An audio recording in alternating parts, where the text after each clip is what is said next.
Welcome back to my channel, guys. 3P Kicks, and I'm back with another video. And today I have one of my first personal pickups in a while coming in from StockX. These will be the Aleali May Jordan 1, or as some people like to call them, the Satin Shadows. This is a really special and unique shoe, and it's not like really any other Jordan 1 that's come out in the past. They used a lot of different materials and details on this shoe that make it stand out from any other Jordan 1. And I like this shoe a lot, and I actually have a really funny story behind these. So I actually accidentally bought these. You guys are probably thinking, how stupid could I be to accidentally buy a pair of $400 shoes? But here's the story. So I was scrolling through StockX. I had a little bit of cash to spend, so I figured I would pick up a pair of shoes. So I saw these on StockX, and the lowest ask was around $440, $430. So I figured, why pay the full price if I can make a bid and try to get them for a little bit cheaper. So I placed a bid of $390. I really wanted the shoe, and then honestly I just forgot about it like a week later. Dude accepted it. You can't really do a cancel or return on the order. So I didn't really have a choice to buy these or not. I was stuck with them. Not that I really mind. I really like this shoe and I wanted it anyways. Honestly, I just didn't expect the guy to accept the offer. So that's just a piece of advice for you guys. Whenever you're about to buy a shoe or make a bid on it, make sure you really want it before you make the purchase. Because in a case like mine, when you make a bid and he accepts it, you cannot really go back. Also, one more thing before I start this video. I really haven't said this before, but I just want to thank you guys so much for the support lately. I hit 100,000 views, which is insane. Got my first check from YouTube. I'm about to hit 1,000 subs. So many different videos that have been blowing up, and I just want to thank you guys so much for the support. It really means a lot to me, and obviously this is just the beginning, but a year ago, when I was just thinking about starting YouTube, I really couldn't have imagined it taking off this fast. So yeah, thank you guys so much. Without any further ado, let's just get into the shoes themselves.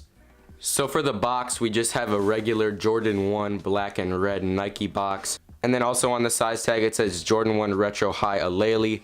Retail price $160, just like most ones. Nothing too special going on with the box. Got the StockX card explaining their whole process. You guys probably already know that. Also got the StockX tag to verify the authenticity of the shoes. Always legit coming from StockX. Paid $390 for these, but with the fees it came out to $403. But as always, I'm just gonna give you guys a quick overview of the shoe from top to bottom.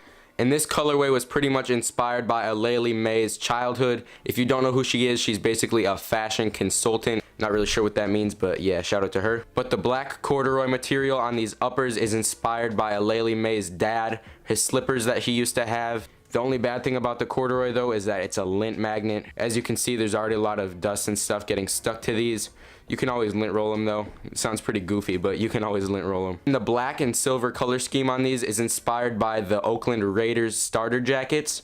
I'll put a picture of one on the screen right now. This satin material is used on a lot of the old 90s starter jackets, and they also make them today, but they made them for many sports teams, and this was really reminiscent of those jackets. It's a pretty shiny satin, really soft and silky. One downside to the satin material though is that it creases really easily, so you'll definitely need some sneaker shields or any crease protectors to make sure that your shoes don't crease. And then the swoosh, which is actually what put a lot of people off on this shoe. It's made out of this Chanel material, as they call it. It's kind of like a carpet, honestly, that's what people said, and it has white stitching surrounding it. A lot of people hated on this swoosh, but I really think it's dope, and it adds many different textures to the shoes. Going around the heel, you also have that silver satin, and there's also a little bit of color pop on these. The Nike Air on the tongue is actually this sort of hot orange. It's kind of reminiscent of Adidas's solar red colorways on their shoes. It's a pretty nice contrast to the rest of the black and gray shoe, and then there's that popping Nike Air on the front. These do come with extra silver laces along with the black ones. I'm thinking about switching them out for the silver.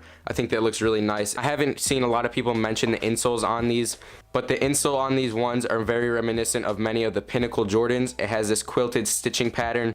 And then towards the heel of the insole, we do have Aleali May's signature. I like that they went with the gray outsole on these because you won't be able to notice the dirtiness of the outsole as easy. And the Air Jordan emblem towards the ankle is actually stitched in. I don't know if you guys can see that, but instead of it being stamped in like on most Jordan 1s, it's actually embroidered. I think that's a really nice touch, but I'm not going to take up too much more of your time. Just know that this shoe is insane quality. All the different materials really make it special, and I really like it a lot. Even though I accidentally bought these, I really don't mind.